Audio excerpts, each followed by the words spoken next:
I want to thank you for joining us this evening for what is surely to be a fascinating conversation. My name is Tricia Ritterbusch. I am the Assistant Dean of Communications for the College of Arts and Sciences. I also have the pleasure of serving as a member of the Distinguished Visiting Journalist Advisory Committee, and I oversee the team that manages this program. The Distinguished Visiting Journalist Program brings accomplished journalists to campus to engage with students, faculty, and our broader community. Zubro Distinguished Visiting Journalists give us insight into the world of media and journalism and offer an opportunity to exchange ideas. Now in its 5th year, the program is funded through a significant endowment from Jan Rock Zubro, class of '77, and Barry Zubro, as well as additional philanthropic support from other generous alumni. I want to offer a special thanks to Linda Glazer, our News and Media Relations Manager in Arts and Sciences, for organizing this event and Sam's schedule for this week. She has been keeping him busy in meetings, classes, and events across campus all week. I also want to thank eCornell for partnering with the college to live stream this event as part of its keynote series. Now for introductions. As the Harold Tanner Dean of the College of Arts and Sciences, Peter Loewen leads the largest and most academically diverse college at Cornell. His research centers on the future of democratic societies and the politics of technological change. He has edited 4 books and published in leading journals of political science and other disciplines. He spent 14 years at the University of Toronto prior to Cornell, where he served as director of the Munk School of Global Affairs and Public Policy before joining us here at Cornell. Sam Tanenhaus is the former editor-in-chief of both the New York Times Book Review and the Week in Review, and was a Times writer at large. He has also been a contributing editor and writer at Vanity Fair, as well as the British monthly Prospect. He's currently a contributing writer for the Washington Post, and his articles and essays have appeared everywhere, from the New Yorker to the Atlantic, Esquire, Time, Wall Street Journal, and more. His books include Whittaker Chambers, a biography, which received the Los Angeles Times Book Prize and was shortlisted for both the National Book Award and the Pulitzer, and Death of Conservatism.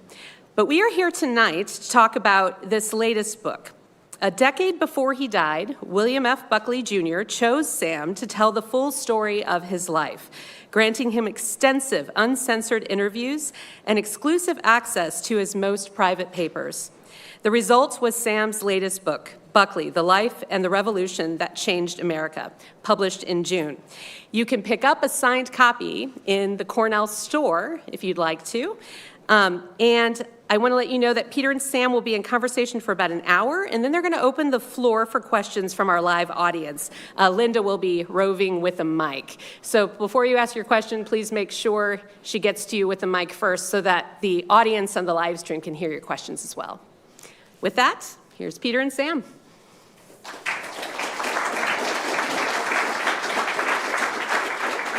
Thanks very, very much for the introduction to me, which is far too long, and Sam, which is far too short. I'll just say 2 things about Sam Tanenhaus before I ask him some questions.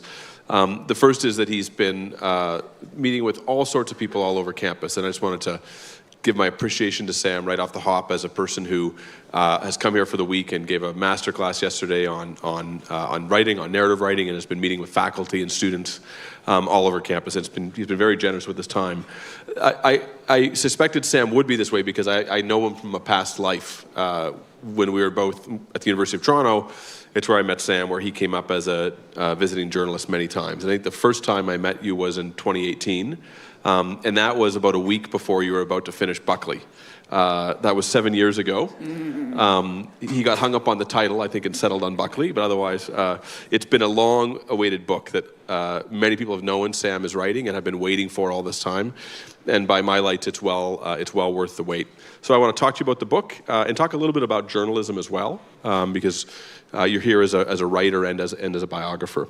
So I think for me, I'd love to hear the story, with as much detail as you're willing to give us, of how it is you met William F. Buckley, how he chose you to be his biographer, and how you think about writing a biography of probably one of the most important conservatives of the 20th century and beginning of the 21st century, as a person who's not actually, people might think, a conservative. Well, it's actually a pretty simple story.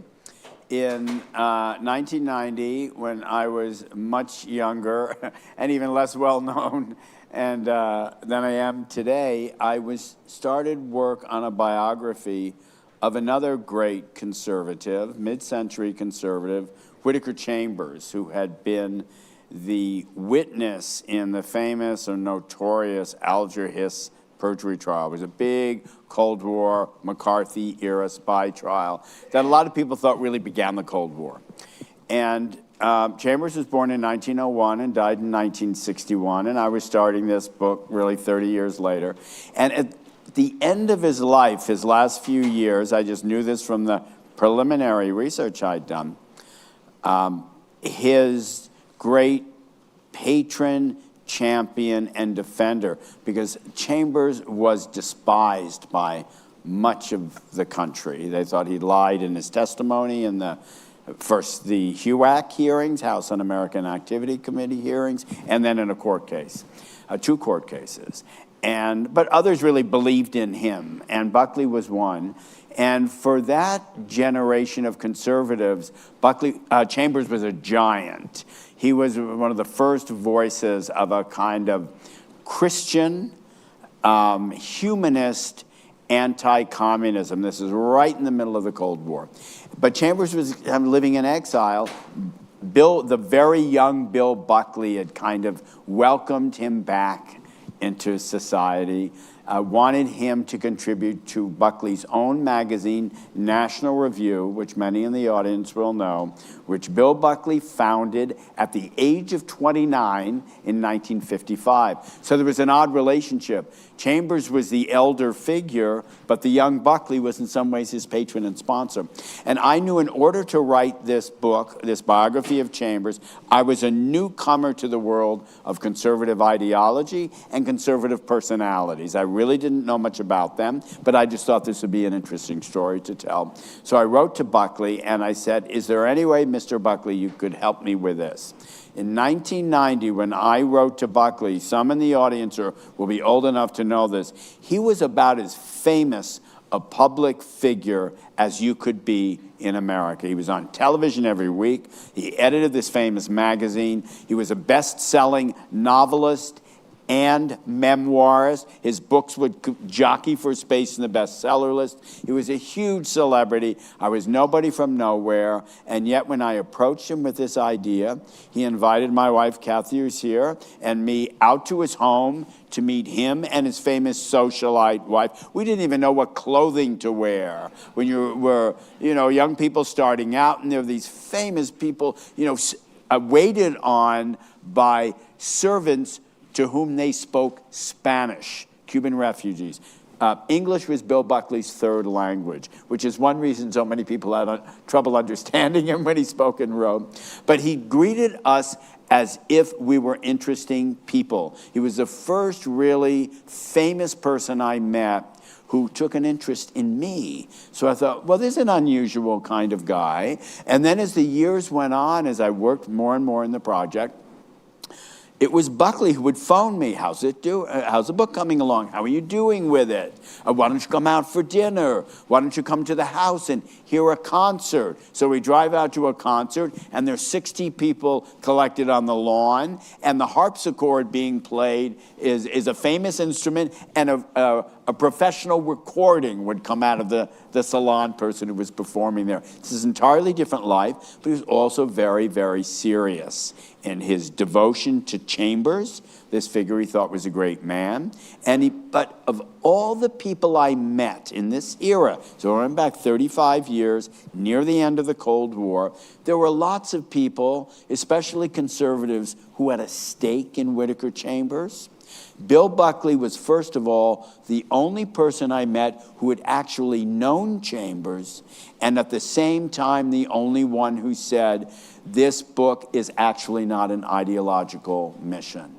It's actually about you as a writer trying to write a good biography. And for a young person starting out, all the students, I'm amazed to see so many here. First of all, I've met about half of you by now, but some of the others, I know you've got prelims, you've got midterm exams, and for some people who are here anyway, thanks for coming. But you know from conversations we've had, when an older person who's done some things in the world shows some interest in you, it really means a lot. And that's what Buckley did. So I thought, if I write another one of these books about a conservative, he's the guy I want to do. And so after the Chambers book was published in 1997, and it was, on its own terms, a success, was well received. I cringe when I hear the prizes it didn't win. That are always announced, but it did well. And I've also not won a Pulitzer, but I wasn't a finalist. But go on, yeah. But established me a little bit. His son, Christopher Buckley, and some of you may know him. He's a really great fiction writer and essayist, and he liked the book. And he said, "Why don't you do Pup?" That's what he called his father, Pup. I thought, well, I've had that thought. So then we went to Buckley, Bill Buckley. Everybody called him Bill. I tell people this. I'm not taking liberties when I say that. The people who worked in the mailroom at National Review called him Bill. He had ideas and attitudes that we might wonder about, but if he met you face to face, it was always on an equal plane, as my wife and I discovered when we first got to know him. And Buckley said, well, there are other people who want to write this book, but I think you'll tell the big story that he wanted. In other words, not an ideological history, not a work of discipleship, not a hagiography, the life of a saint, but a big American story about a big American life. And I thought, this is what I'm going to try to do. And lo, these many years later, this is what we've got. I want to talk about the revolution that Buckley sits at the center of, which is about what half of the book is about. But the other half is actually about him at a personal level and about who he was. He's a very, for those, I think everyone here sense of who Bill Buckley was, but a person not only of consequence, but of very varied interests, very refined taste, got a very privileged upbringing, but also a person who worked extremely hard, et cetera, squeezed every minute out of life. How much did he let you into to that life, and how important did he think it was that you saw it, and how much of it was genuine, and how much of it was this person that he portrayed?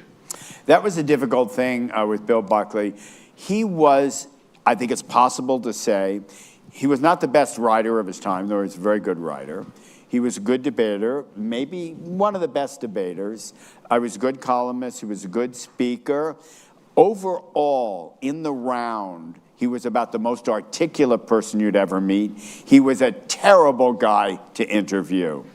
Not because he withheld secrets, but because he'd been interviewed so many times. It's like when a presidential candidate is interviewed. They've heard all the questions, and they press the button, and the automatic response comes out. So I was talking to students today in the narrative class and said, well, one thing you want to do, because some of them are journalists, is you want to ask a really simple question of someone, because then they will fill in, right, the silence. Everybody gets awkward, and they'll answer the question. Not Bill Buckley. He was so practiced, just stare at you. So I realized this is not someone who's going to divulge much of his secret life. I'm going to have to find that out myself. And because he gave me full, unrestricted access to his papers, told everybody he knew that I was the guy and they should talk to me. And better yet, because he was so busy, as you said, doing so many things, he couldn't remember much of what had happened. That opened the way for me to find out a lot. And, he died in 2008. And his last words to me were, and they were not happy words, they were, I know I won't see my biography. He didn't understand why I couldn't write it in 6 weeks, because that's how long he spent on his books.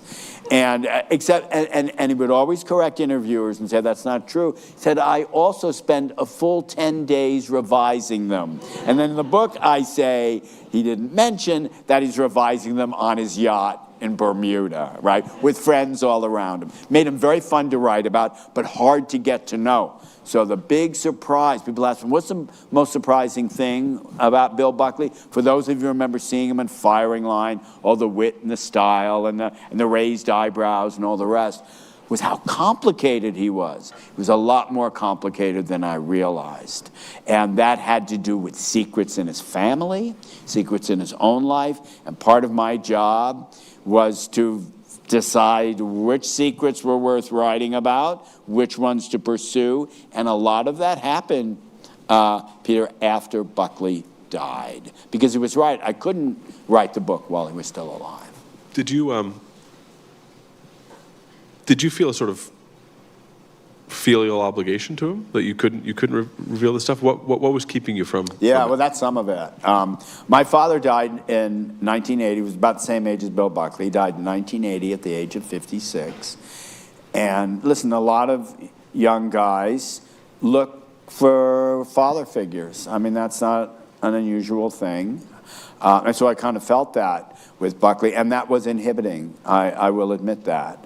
And that's why it was hard for me to really get at the story in that period. You know, we're talking about this with some people here, because there are a lot of writers and scholars around here. We've had fantastic conversations. I'm always running over the time limit, so whichever professor's office I'm in will take me to the next one, right? While poor students are waiting for their meeting, sitting outside the office because we get into this stuff. If you really look at the time when the book actually got written, which was when I left the New York Times in the end of 1914, and Kathy and I left New York and moved to Connecticut. 2014. You haven't been working on it that long. What did I say? You have 1914. Oh, man. You mean we're not talking about World War I? So in 2014, it was long enough. It really got written in about 8 to 10 years, because it takes more than a year once a book is done for it to come out.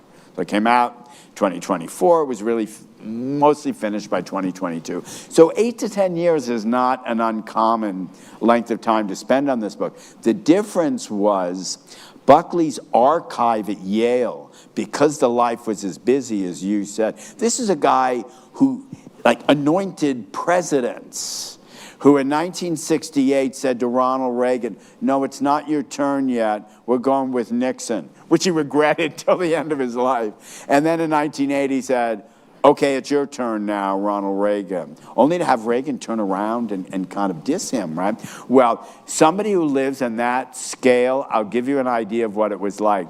Back in the days before email, and he was very big on technology, he loved email, but back in the days when letters had to be typed, Bill Buckley received 600 a week and answered every single one. So that's the material you're going through. And the more letters you get, as a researcher, the more you have to go through, the less valuable each one becomes. And so a lot of time is spent just sifting through all that stuff. And that took time. You have to navigate your way through it. You're searching for a story, which may seem odd. Somebody's life, one thing happens after the next. Where's the story? Well, if you just recite the facts of somebody's life, it doesn't make for much of a narrative. So I defined where I thought the threads of the story were and try to tug on them and take the reader along with me.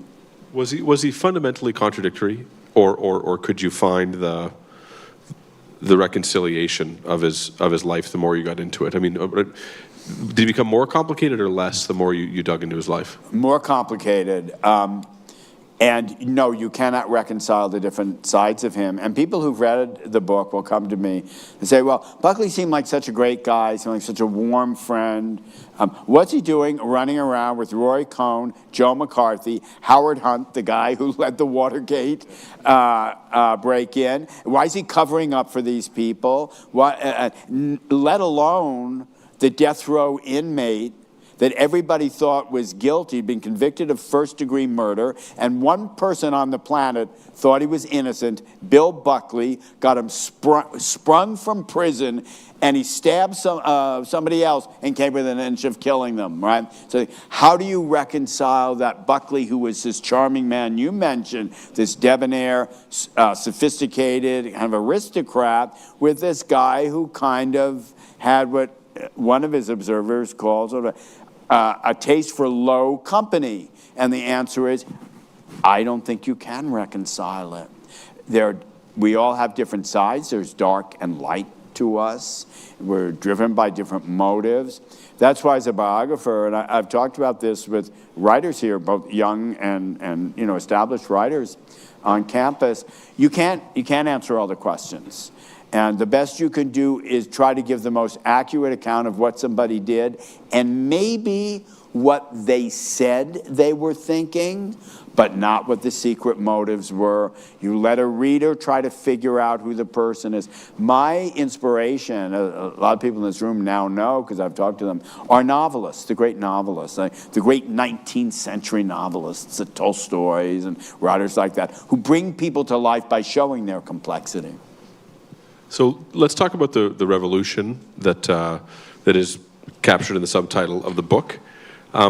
What in your view is the essence of the revolution that Buckley led? And what parts of it did he believe in? Was he truly passionate about it? And what parts were byproducts of what happened? Tell us about how you see the conservatism that he championed changing, and then what parts that did he like, did he not like? Well, Bill Buckley was raised, the sixth of 10 children, in an extremely conservative, wealthy, Catholic, Irish Catholic family, but the roots were in the South. This is the big, important discovery I made. His father was from the deep southern Texas. His mother was from New Orleans, and they reinvented themselves as Yankee aristocrats. But the ideology they had was very much what we think of as the Gilded Age ideology of the wealthy. Let rich people like Andrew Carnegie and John D. Rockefeller run the world. They'll make the money, they'll create the jobs, and they will philanthropically help everybody else along. And that's what Buckley's father believed, it's what Buckley's siblings believed, and it's what Bill Buckley himself believed.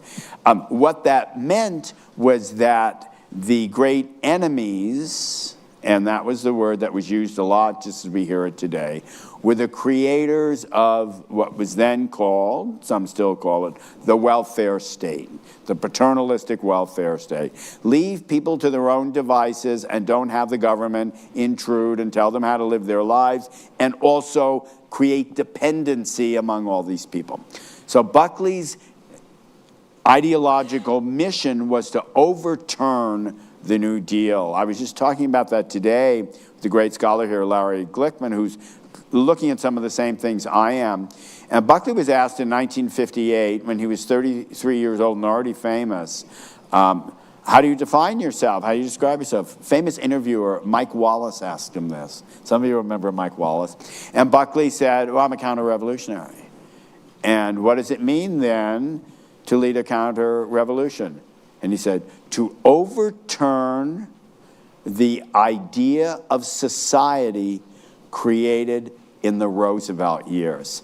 And the word that I'd ask everyone to think about is society. He didn't say government. He meant a whole way of life, that he identified with liberalism. And that's what he was trying to overturn. There's a very nice. I learned an immense amount from the book.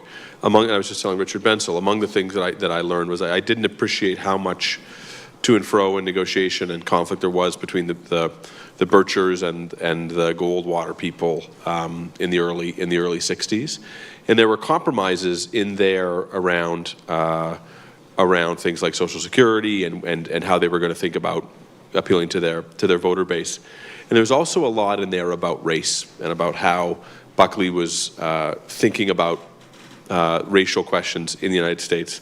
The book has some discoveries in it about Buckley's early attitudes about race and his engagement with it. Tell us about those, and then tell us about how they changed your view of Buckley, if they did. Well, as I mentioned, his family, his parents are from the South, and Bill Buckley's older brother, two older brothers, one of them, James Buckley, who became a senator from the state of New York, first candidate to run on the Conservative Party ticket. And Bill Buckley created the Conservative Party in New York. It was one of the many things he did. We'd make a phone call, let's get a Conservative Party going, and there it is. And his brother Jim, who's actually a much better politician than Bill, had much more of the common touch, was elected to the Senate. And it was Jim Buckley, who died recently at the age of 101, I think, who told me, we were culturally Southern.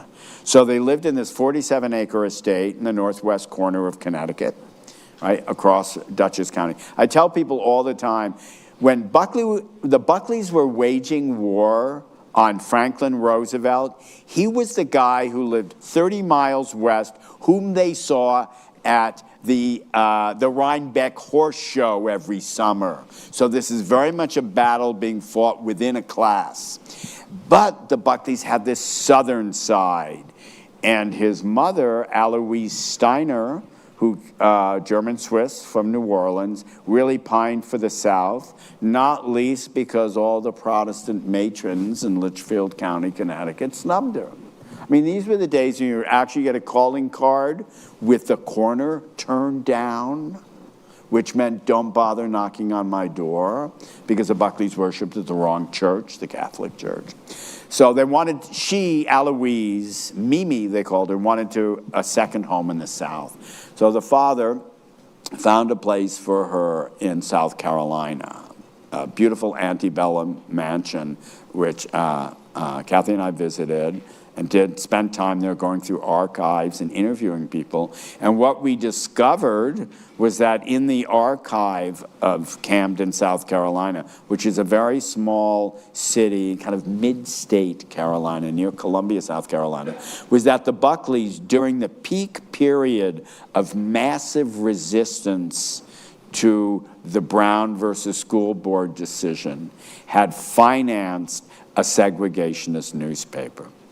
A segregationist newspaper in 1956, when they did it, meant headlines like communists supporting race mixing to dilute the ethnic purity of Americans. That's the kind of stuff that was being published, and nobody knew the Buckley family was doing this except in the South. So if you read the Charleston Courier News, they would praise the Buckleys for supporting this newspaper. It shows you how far media and culture have come that in New York, nobody knew about it.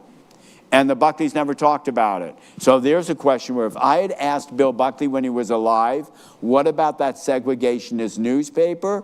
He might well have said, thank you very much, and now we're going to find another biographer. Or he might have said, I don't remember it. You tell me about it. I don't have an answer to that, which he would have said. So that meant that those racial attitudes, Bill Buckley was the first to see could be imported into the conservative movement and combined with the Republican Party opposition to centralized government. States' rights could become the basis of a new counter-revolutionary politics. And that emerged in the 1950s, and Buckley himself became the leader of that.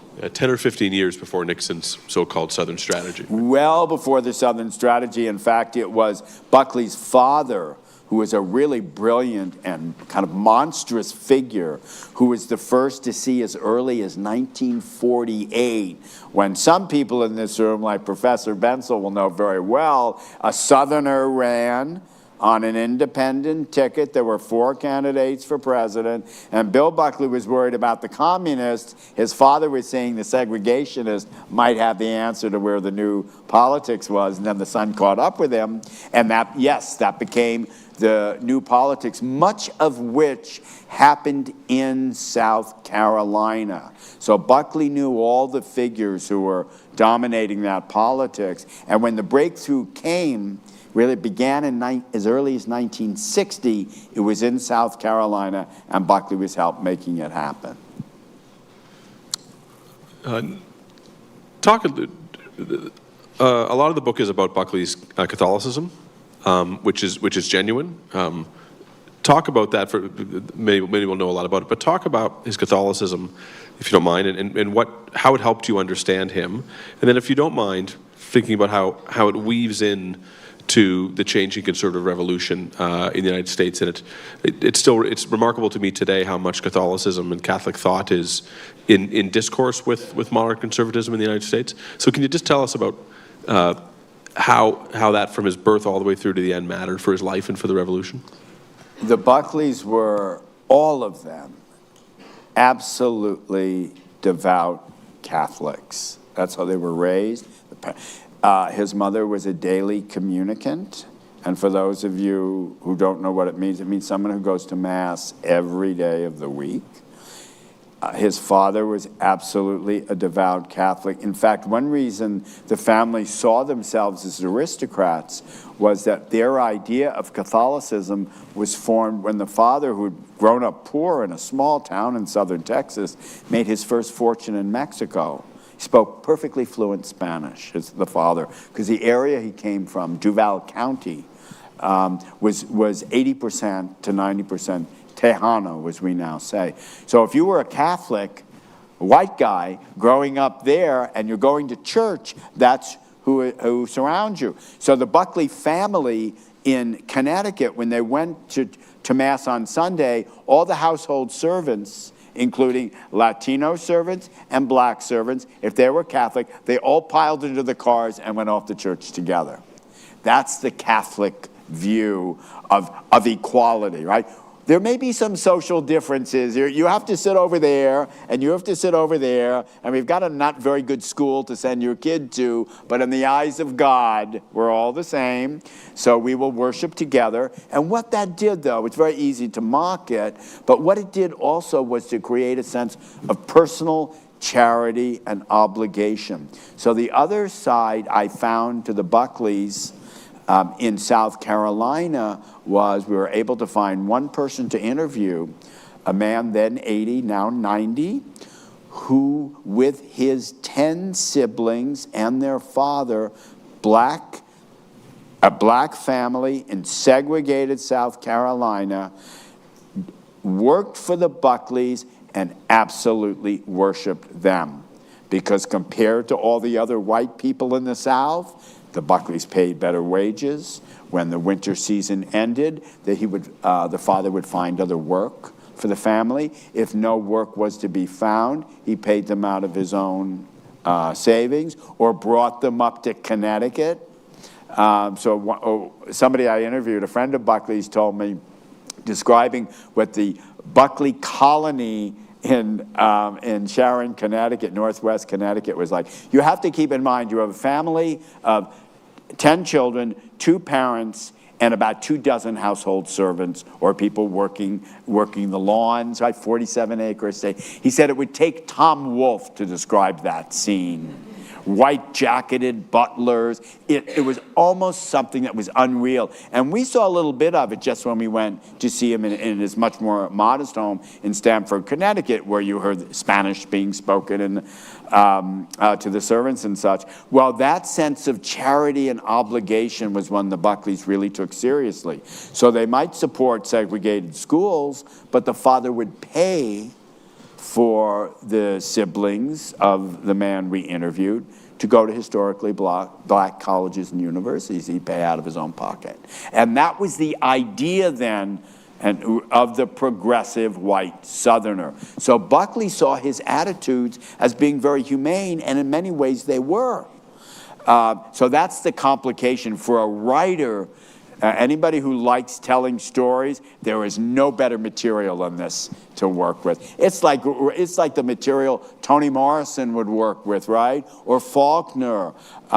Is all this mix of like racial differences and people who can talk to each other, but across these barriers of social and ideological difference. So it made him all the more interesting to me. And so people will tell me, how could you keep writing about Buckley when he was doing and believing all these terrible things? And I would just tell him, this is, I guess, the ruthlessness of the writer. I just think it makes a better story. It also tells you more what life was like back then. And we understand how far we need to go today. We understand it better when we realize the place we started from, if Buckley had been nothing else, he would go down in the book as a wonderful media entrepreneur who started his own magazine and had his, I mean, he did a remarkable job of making completely inaccessible conversations on PBS or NPR, PBS accessible and interesting. He was really remarkable in that sense, but National Review is his legacy. And tell me what you learned about National Review that you didn't know before, and how should we understand it as the vehicle through which he not only kind of prosecuted his arguments, but brought up whole generations of people in the conservative movement? I had not realized, anybody who does this kind of work, which is biography or history, knows you start with the timeline, right? So you have to know in what sequence things happen. That's why when I talk about people, I always give their year of birth and year of death. So National Review was born in the fall of 1955, but it was first formulated, Buckley and a few elder colleagues. Buckley was the young star, the only charismatic young conservative in America. In those days, his friend Whittaker Chambers said, to me, the words young Republican sound like an oxymoron. How could there be such a thing? Well, now we know a lot more about that because we see many of them. Well, it was formed really after the demise of or the destruction, we'll say, of one of Buckley's first political idols, Joseph McCarthy. His very first was Charles Lindbergh, the leader of the America First Committee. Those of you who are hearing America First now, in my book, you'll see what it all came out of. Buckley was a teenage member of the America First Committee, which opposed intervention in World War II. McCarthy was his next political hero. And that was in the 1950s, and most people are generally familiar with the Joseph McCarthy story. Buckley was his most articulate champion and defender. He and his brother-in-law, Brent Bozell, wrote a book defending McCarthy. After McCarthy imploded on national television, in a time when there were only 3 major networks, most American citizens, people, did not own a television set, but 20 million people saw McCarthy collapse on television. So Buckley's conclusion from that was it was a failure of media, that the media directed the story, and the conservatives, they stated the terms of debate, and they carried the debate on, and conservatives were powerless against it. That's why the conservative media we have today, Fox News, from Fox News all the way through social media, or our new ideological entrepreneur, who in many ways is a kind of heir to Buckley, Barry Weiss, who's kind of taking over American media, that Buckley was the first one to see that was the way to go. That political debates are really cultural debates. Remember I mentioned Roosevelt's society, right? Not government. Once you're talking about society, you're really talking about people interacting in their regular lives. That's why Buckley's first book was an attack on Yale, his alma mater.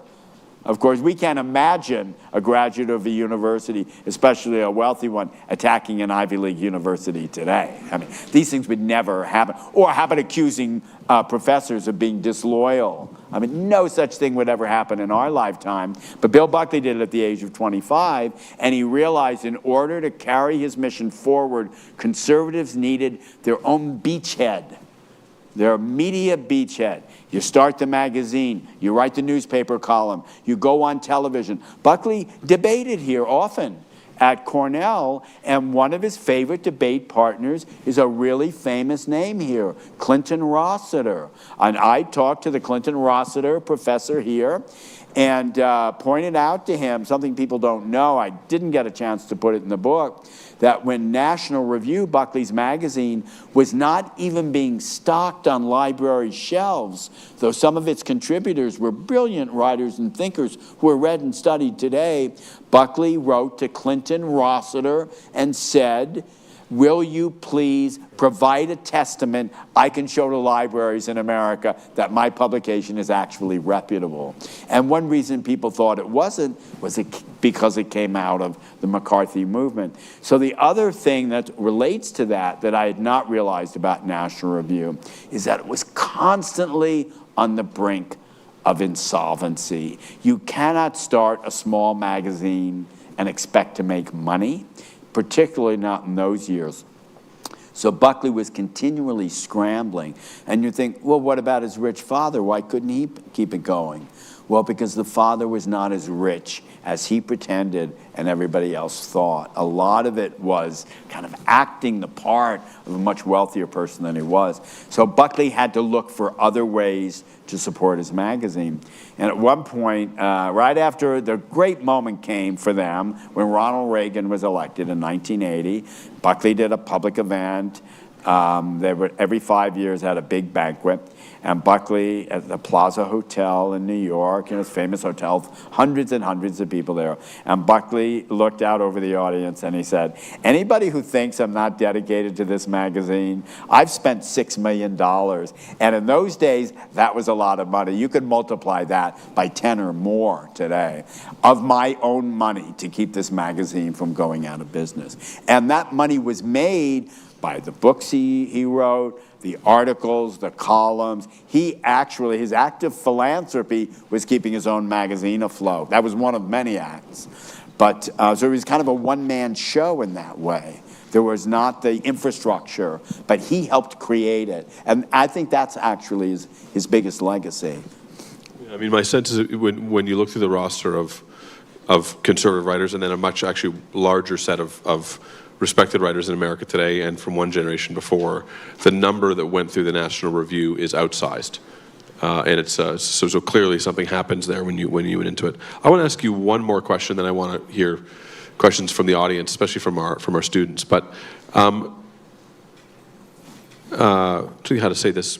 So the book spends an outsized amount of time at the beginning of his life, maybe not outsized, but the focus on the book is the beginning of his life, and then the period all the way up through to Reagan's election, really. And the last part of it, in some sense, you speed through. And when I read it, it was interesting to me, but it also seemed to me that it was appropriate to the degree that the conservative movement looked less and less like Buckley's movement as it went along, and he sort of slowly, which is remarkable for him, kind of just faded into the background. You were as likely to see him on Charlie Rose as you were on Fox News, right? So what's your sense if you could have one more interview with Buckley, and you could ask him about what he thinks of conservatism today? What would he say about it? Yeah, it's the great unanswerable question, and we talked about it in his dead, but partly because he's dead. But in his last years, he was quite alienated from a lot of the movement. Something that has thrown some interviewers off, not Peter, but some television interviewers, when I tell them that Buckley saw the movement as one that could be a kind of waged in terms of culture, they think I mean he was a culture warrior, but he wasn't so much. His idea really was ideological. You know, Professor Bensel back here knows that Buckley went through many phases, some of them involving libertarianism. He was at heart a kind of libertarianism. Once the Cold War ended, he became a libertarian again. Well, a lot of people on the right were doing the culture wars. And Buckley didn't really understand that. His idea of a culture war was, well, I'm going to write a better editorial in National Review than the other side is going to write in The Nation magazine. That's his idea of a culture war. It's not going after people because of their private lives and all the rest. So that didn't make sense to him. Also, the great cause in his life had been defeating global communism.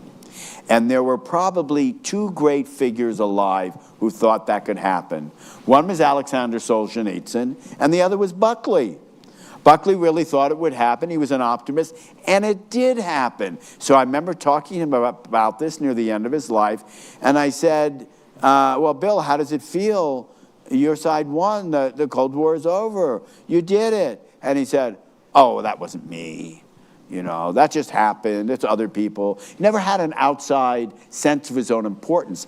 One way I describe the trajectory in the book, which is a lot about his youth and formative years and less about the end, is, you're right, Peter, he did begin to withdraw, but it's also because I don't write or don't think of what I do as being a conventional a cradle-to-grave biography. I think of it more as a kind of moral drama.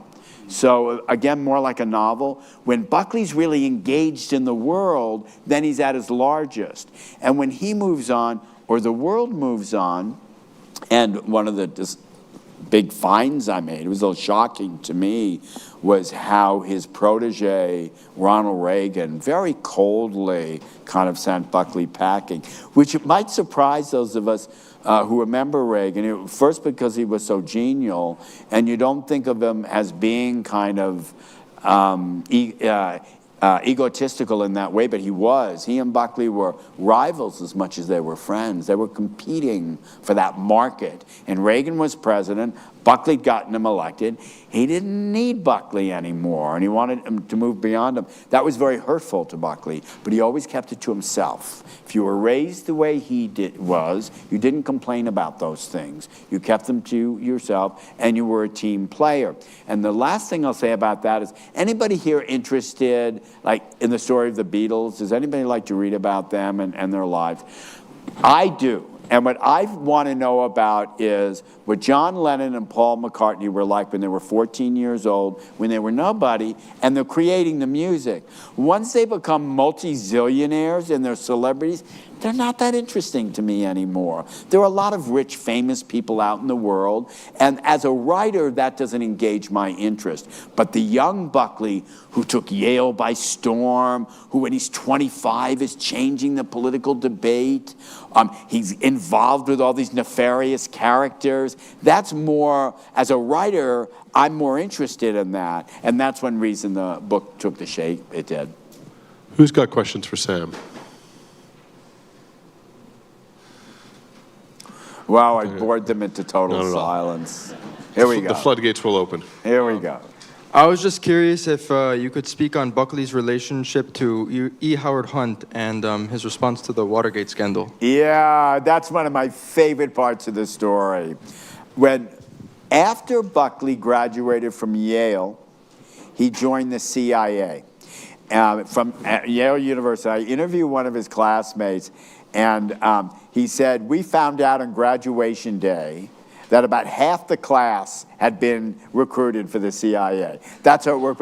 Anyone who's seen the film, I think it's called The Good Shepherd, the De Niro film, that's really what Yale was like back then. There's all these club men, they're all men, right? Yale did not become co-ed until 1969, unlike Cornell. My wife's grandmother went to Cornell, and my mother went to Cornell. And it was a long time before 1969. Yale was all guys, all white guys. They go into the CIA. And Buckley was sent to Mexico City because he spoke fantastic Spanish. All the Buckleys learned it from their nursemaids. And his boss was E. Howard Hunt. And Hunt was a kind of flamboyant, slightly disreputable character, exactly what Buckley liked in his friendships. And so they worked very closely together for a short period in Mexico City. Mexico City had the biggest CIA station in the hemisphere because they're the country closest to us. Remember, this is when everybody's terrified of communists. This is 1950.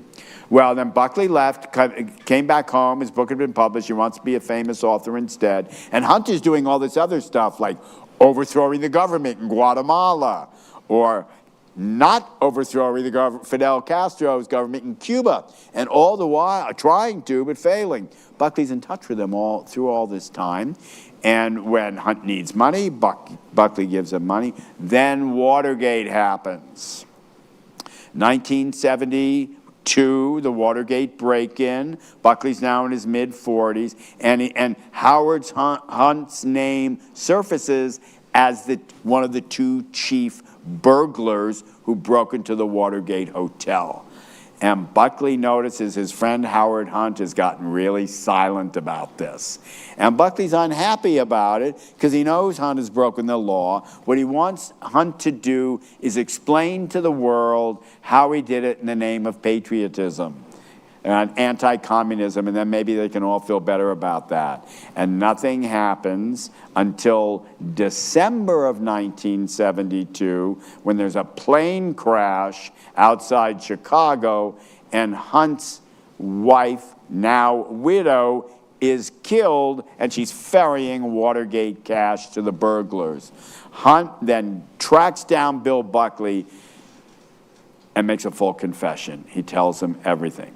So for those of you who are familiar with the Watergate story, that means in the end of 1972, Bill Buckley knew more about Watergate than Woodward and Bernstein, and didn't say a word to anybody because he didn't want his friend Howard Hunt to get in trouble.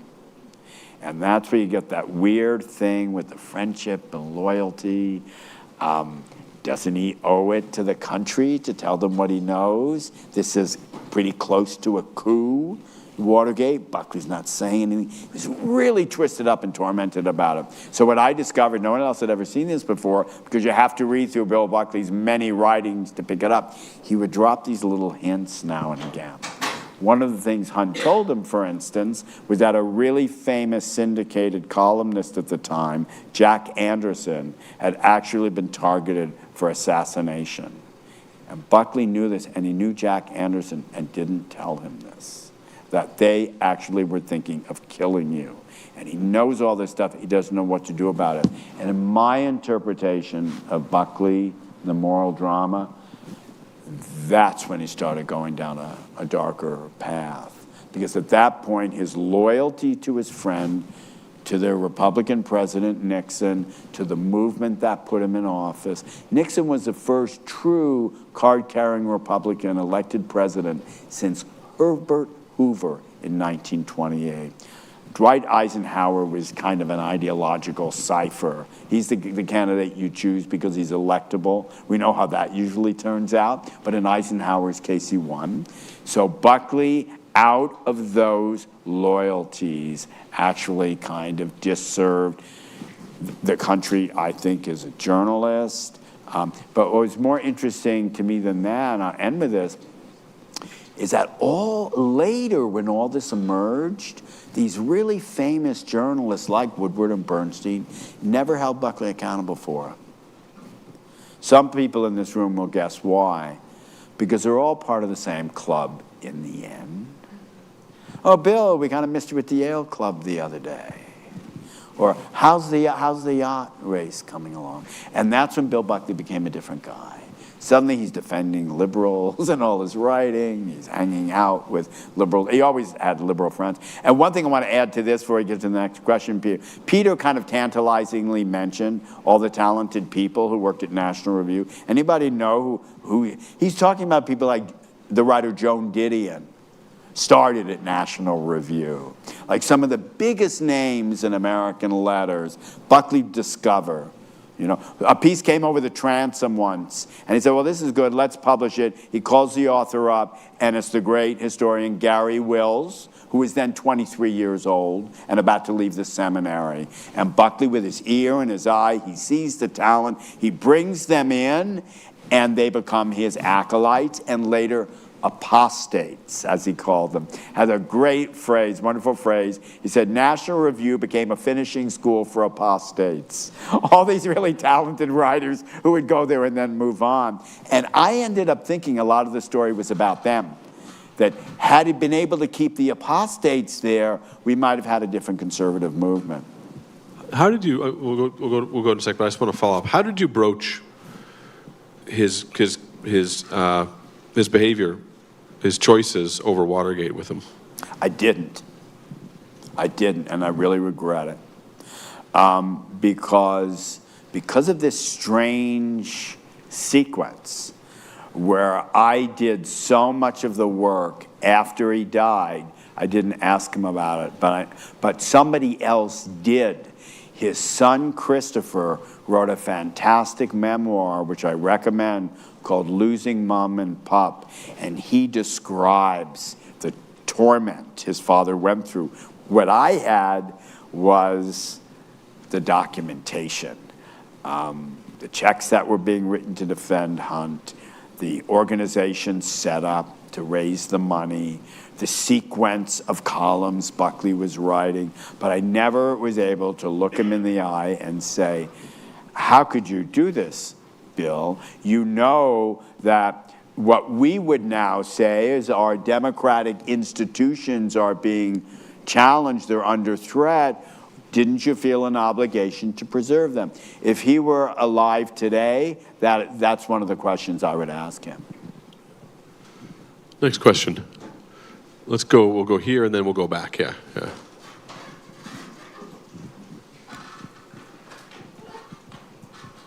Would you talk a little bit about his run for mayor of New York City? Why did he do it, and did he think he accomplished anything? That's one of the great things Buckley did.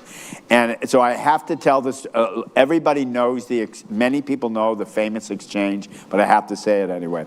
So Buckley decided to run for mayor in 1965 because Barry Goldwater, whom he had been instrumental in getting the nomination in 1964, was absolutely devastated in a landslide defeat to Lyndon Johnson, and the conservative movement looked finished. And people who were watching the movement thought the only guy left who could really keep it going was Buckley himself. And somebody I interviewed, Pat Buchanan, remember him? He told me Bill Buckley was all we had back then. Nobody else was taken seriously. There was a guy in California Buckley had his eye on who was going to run for governor soon, Ronald Reagan, who looked pretty good, but he hadn't gotten there yet. So Buckley decided, since he had created this conservative party, he would run for mayor and not expect to win. Now, Buckley was kind of a man about town in Manhattan, and a lot of his friends were these, very successful liberal writers, people like Joan Didion or his good friend Norman Mailer, and he didn't want them to think he was deluded enough to think he could actually win this thing. So he treated it almost as a kind of joke or entertainment. So the famous exchange came at his second press conference when a reporter said, it was very entertaining in his press conferences. Donald Trump can be in one way, Buckley was in another way. It was like listening to Noel Coward, a great wit. So somebody said to him, Mr. Buckley, what are you going to do if you win? And Buckley said, demand a recount. And what I found out about that very witty line of his was that he'd scripted it in advance, and because he thought it was hilarious. He could never pass up a good joke. And the people around him pleaded with him not to say it because it would turn the campaign into a kind of joke. The genius Buckley had was he realized in this terrible time of dispute over the Vietnam War, the country's divided. There's a lot of racial polarization. The civil rights movement, which he's beginning to come around on a little bit, is now moving up to the north, where it takes on a different kind of aspect of disputes over housing and schools and all these other things. And it's a very fraught, dangerous time. People are nervous, and Buckley thinks it's not the worst moment just to lighten up a little bit and treat it all as something that's maybe not so serious. You know who's a little bit like him as a candidate for mayor of New York? Right now, some people could guess who it is. It's Mom Donnie. You do these funny videos, and people are amused by them and say, do you really think you're going to do these crazy things? And he says, I don't know, let's try them anyway. What we've done before hasn't worked yet, right? Let's do it. Buckley was the pioneer of that, of the campaign as a kind of spectacle, and you bring people in. Right? So they would put them in these television debates because there was a newspaper strike, and Buckley just blew the opposition out of the water because he was so funny. The guy he was running against was very handsome liberal Republican John Lindsay, who was taken very seriously by the Republican establishment, even as a potential presidential candidate. Well, of course, he was a guy Buckley had known at Yale. That's the world we're living in. And Buckley figures he can puncture him and take him down. And that's what he thought he was going to do, but he didn't. Lindsay squeaked through because the Democratic Party machine candidate lost all, I'm just going to use the terms of the day, okay, so I don't want people, to be taken aback by them. The white ethnic vote, the blue-collar white ethnic vote in the outer boroughs started going to Buckley. And then they realized that's where the strength in the conservative movement was. That Buckley might be, whining and dining with his friends Norman Mailer and Tom Wolfe and Murray Kempton, but the votes are actually coming from people out there whose attitudes are more like Buckley's, only Buckley's able to state them in this very kind of mellifluous, humorous, civilized way. And in that campaign, that he actually did rescue the conservative movement. So observers, these famous journalists like Walter Lippmann and Evans and Novak, they said, Buckley is now leading a movement. And if there's ever a candidate who is anything like his political skills, his wit and his charm, and who actually takes it seriously, they could take over the Republican Party. So Buckley gets on a plane, flies out to California, tells his disciple Ronald Reagan, now might be a good time to run for governor of California. So that's really what came out of it. His defeat was a victory.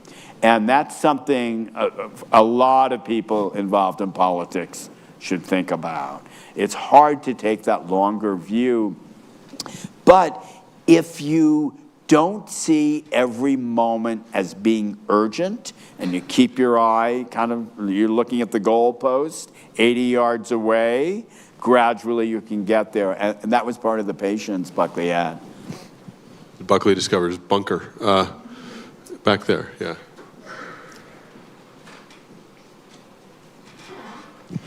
Hi, you spoke a little bit earlier about the effect Buckley's Catholic faith had on him. I was wondering if you could speak to his relationship and thoughts on the moral majority and the amassing power of the Christian right, especially leading up and through Reagan's election. Yeah, really important point. It's a great question, because Buckley was a high church Catholic. Buckley was a Vatican I. Everybody know what that means? Pre-Vatican II Catholic. He went to the Latin Mass. And that is a little different from what we think of, right? That's why you're asking this question. Somebody who talked about Buckley early on, who knew him in the 1950s, said, Bill Buckley's not a conservative. He's a Spanish aristocrat. And it's the Spanish Catholic Church that he relied, the Counter-Reformation, very liturgical, very much about the ideology of the church. Then you have these upstarts come along. They're evangelicals. It's a mass movement with the moral majority coming out of places like Virginia and also the South. And Reagan made a great appeal to them. And Buckley was always... I'm glad you asked that, because it gave me an opportunity to say something I left out before. Buckley was really pragmatic and practical. One of the first people who wrote a profile of him, in some ways the best profile ever, was the great journalist Dwight MacDonald, profiled Buckley when he was about 26 years old and already a phenom. And he said, Buckley is a fanatic and a practical man at the same time.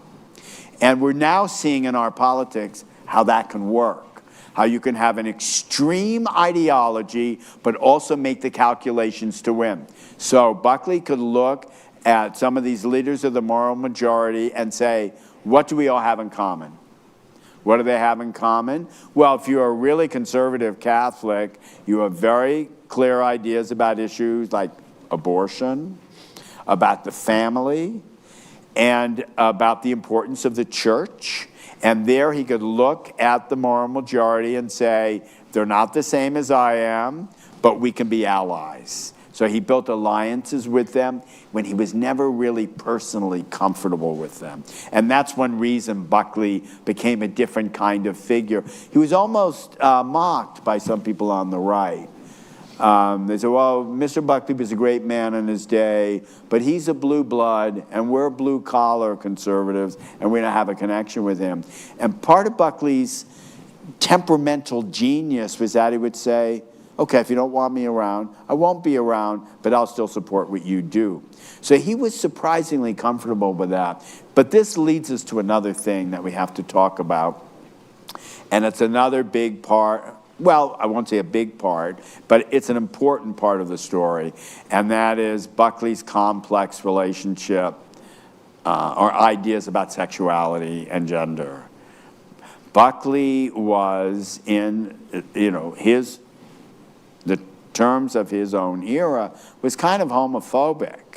And he made some quite notorious comments about that. One of the most famous things he said, besides this remark about running for mayor, demanding a recount, was that at the height of the peak of the AIDS crisis, he suggested in the New York Times, where I later worked, that all addicts and all gay men should be tattooed just to warn others against them. And he had a lot of gay friends, and I interviewed some of them, and they were just shocked that he would do that. I'll be very specific, and I don't want to trigger anybody here, but what he said was, addicts should be tattooed on their arms, and gay men should be tattooed on their rear ends. And what I found was that had actually been discussed. Tattooing was kind of out there as a possible solution to the AIDS crisis. And so when Buckley did it, he wasn't pulling it out of thin air. As it happened, even in that quite homophobic era, the Los Angeles Times did a poll. 1 out of 7 people thought that was a good idea, even in a homophobic time. And Buckley stated it. He was convinced to the end of his life he was doing it only to save lives. That was his explanation for it.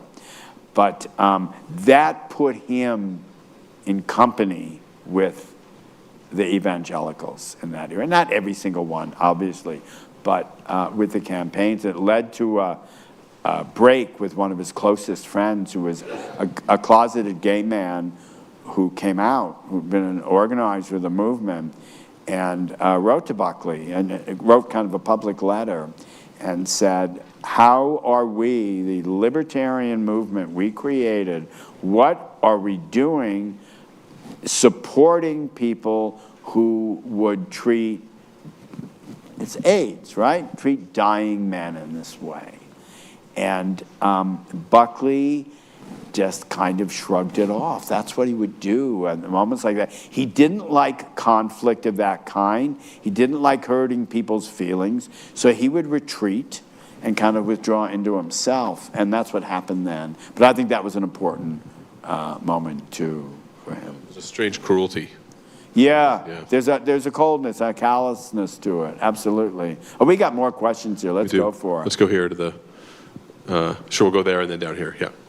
So you mentioned Buchanan briefly earlier. Can you talk about Buchanan? Obviously, had a very different vision of the right, and he started to take a lot of the energy of the movement in the '90s. Can you talk about what Buckley thought of that and what his attitude towards that was? Yeah, Buckley had a very complicated relationship with Buchanan. Buchanan, as I mentioned before, had been a real admirer of Buckley when he was young, and in 1992. When Pat Buchanan first challenged Bill Buckley's Yale friend and fellow member of Skull and Bones and the Bohemian Grove, George H.W. Bush, who was the incumbent president, Buckley actually supported Buchanan in that challenge to him. At the same time, one of the last important things Buckley did, he was always doing some house cleaning, or rather. Peter mentioned earlier the John Birch Society, and they were kind of like MAGA before there was MAGA. And Buckley had a complicated relationship with them. At first he was for them, and then he was against them. Same thing happened with Pat Buchanan. Buckley saw again the energy Buchanan was bringing to the movement. One of the finds in the book, Discoveries in the Archive, was a letter, an exchange of letters Buckley had in that period, 1992. As it happened, My wife and I were visiting the Buckleys at their house during the notorious convention in 1992, where Buchanan made the speech saying there's a religious and culture war in America. And I said, Bill, well, what do you think of that? And at this point, I'm writing about the present moment. So you can see in the notes, I'm interviewing him in person. And he said, I like it. And why do you like it? He goes after the other side.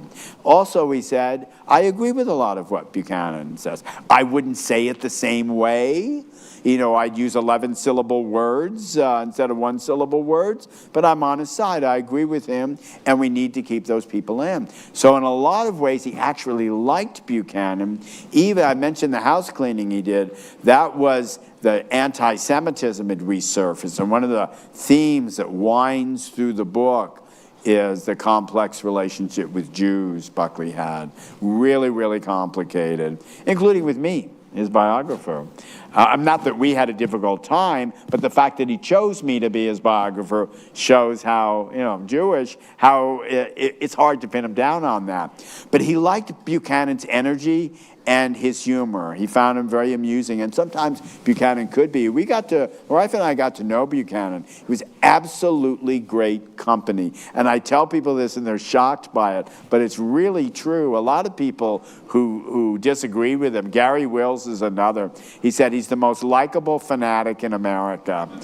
You just can't help enjoying his company. And now in retrospect, I think we could actually use a little more of that. Of people we would never think to agree with on anything, but could actually enjoy their company a bit. I think Ezra Klein, by the way, was trying to say that about Charlie Kirk. I'm not sure it was a big success, but I think that's what he was trying to say, that this is somebody you could actually have a conversation with.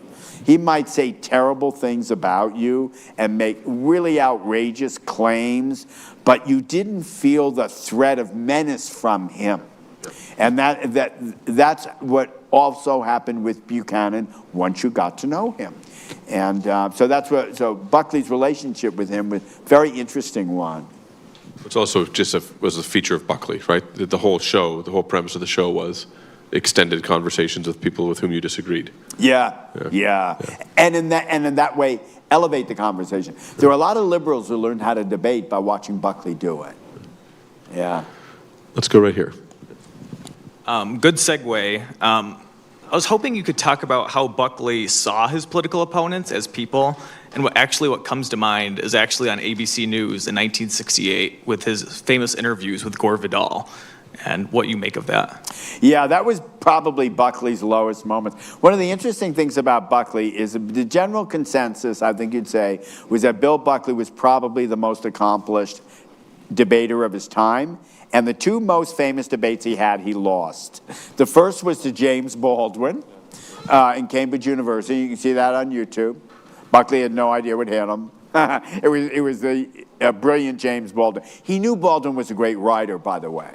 That's that egalitarian thing with Buckley. He would never have said James Baldwin is not a great American writer. It's the kind of thing you would never hear now. Gore Vidal, he also respected. And so that was ABC News, just as you say, in the 1968 political conventions. And turn your mind back, if you know this history at all. 1968 was the most violent year in American politics since the Civil War. There were two assassinations of American heroes. Robert F. Kennedy and Martin Luther King were assassinated within 6 weeks of each other, in the peak of a political campaign.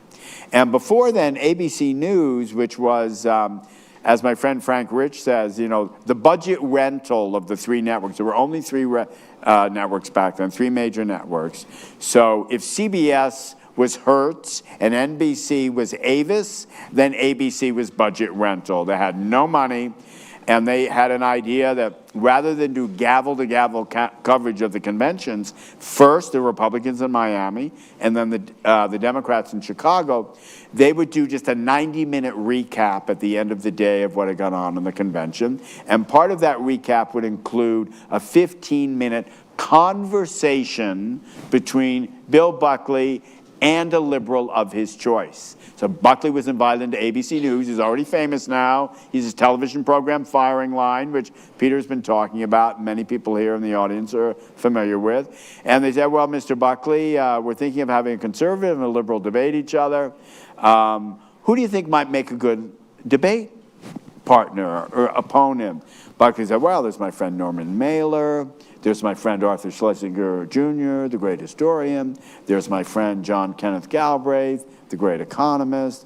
There's the great liberal politician, Allard Lowenstein. And they're starting to hear something here.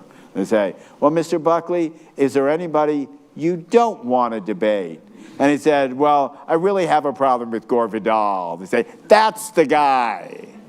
So they listened to the tapes, they watched the tapes, and because he said, I've debated him in the past, and I've not enjoyed the outcome or the situation. And what happens is, if you watch them, and there's a film, right, called Best of Enemies, and you see these guys go at each other, they're weirdly similar.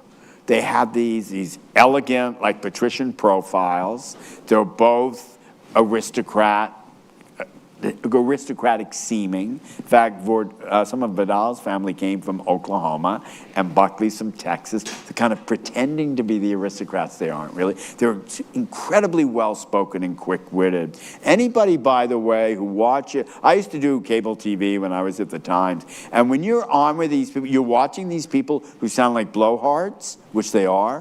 When you're in a studio with them, that's not what you're aware of. What you're aware of is how incredibly quick their minds are. They're coming at you constantly with all this stuff. And Vidal and Buckley were probably the fastest. They were probably the quickest wits in America at that time. And they were both really experienced on television. And you know, Vidal had that famous comment. He said, there are two things you should never turn down in life. One is sex, and two is going on television. So he was ready to go. And Buckley underestimated Vidal, just as he did James Baldwin. Buckley thought, this is not a serious person. This is not John Kenneth Galbraith. This is not Arthur Schlesinger. So I don't have to prepare too much for Gore Vidal. And it was one of the biggest mistakes in his life, because Vidal was ready to come after him, and he did.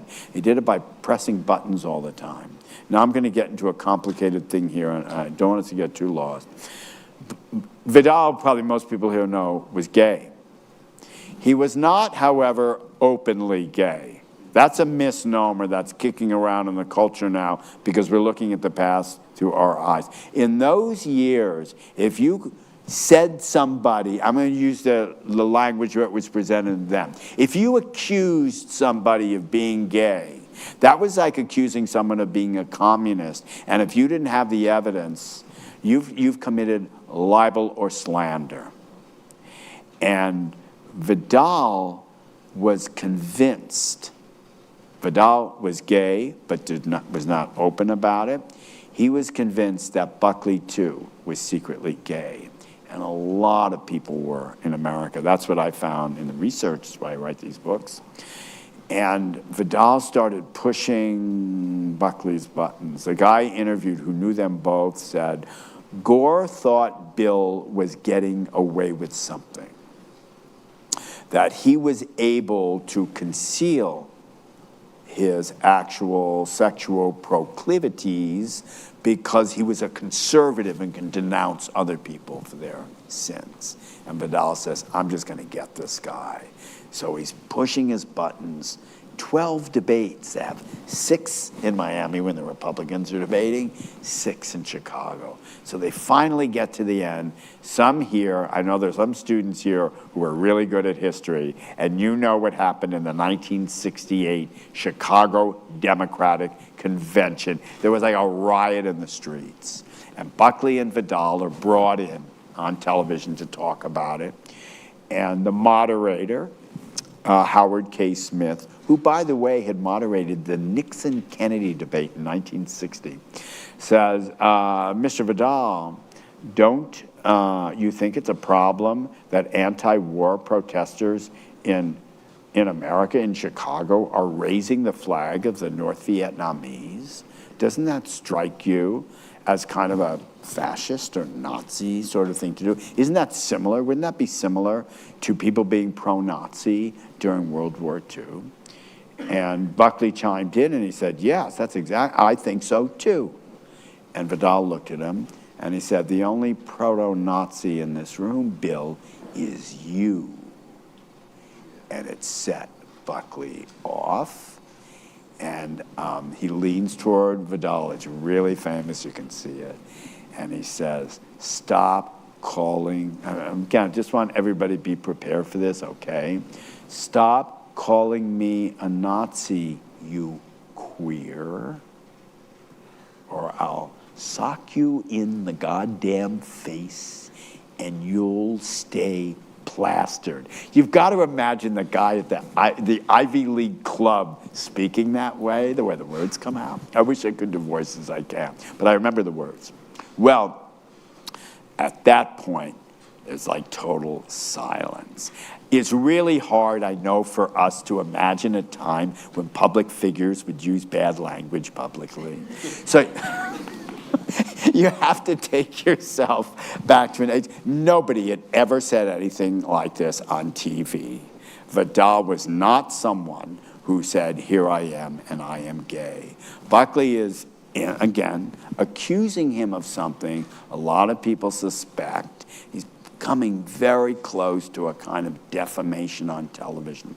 So it was actually canceled and bleeped in television stations across the line. You don't want your children hearing that, right? Well, here's Buckley, this very elegant writer and talker. He's enormous vocabulary. He had all 22 volumes of the Oxford English Dictionary. And once when he wasn't around in his office, I flipped through it, and he seemed to have been through every volume. And if you read Buckley, you just couldn't believe the words he knew and used. And the ones he's going to be famous for is calling some guy a queer. And it was devastating to Buckley, but if you watch the tape closely, you'll see a little smile on Gore Vidal's face. He's surprisingly undisturbed by that because he was pushing Buckley's buttons the whole time, and he got the response he wanted. And that's another one of those public events that really wounded Buckley. And we've been talking about his Catholicism.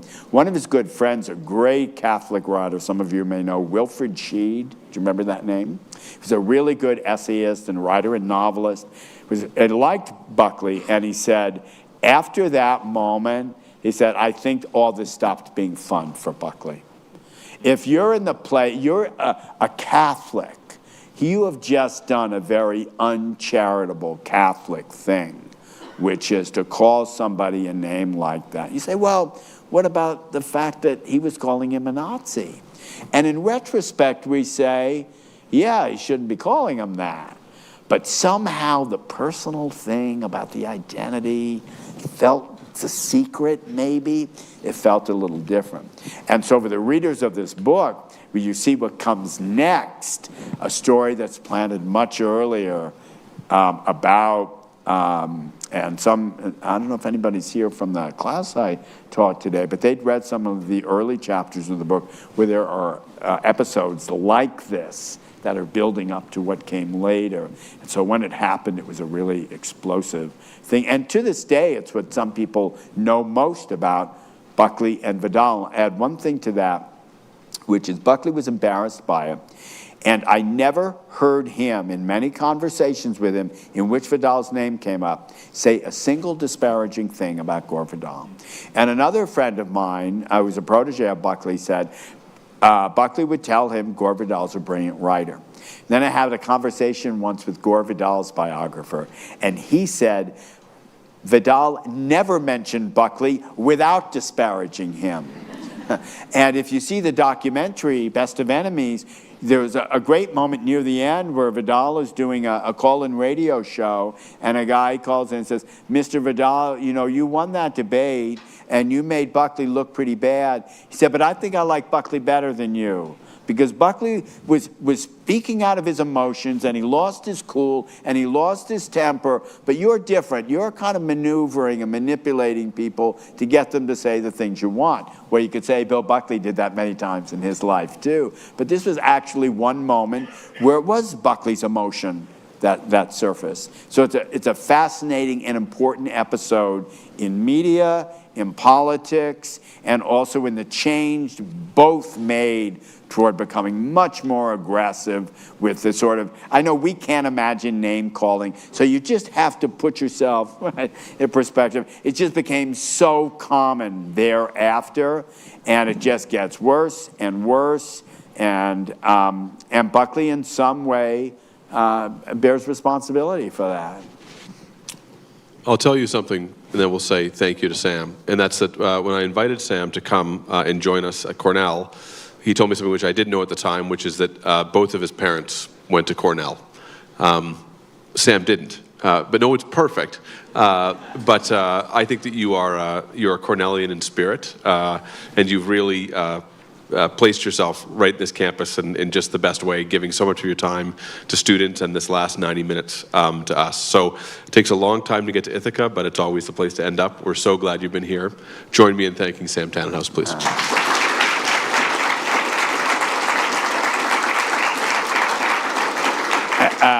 Thanks so much, Peter. A number of people have asked me, if your parents went to Cornell, why didn't you? And it's a really simple answer. I couldn't get in. Thank you very much. Thank you.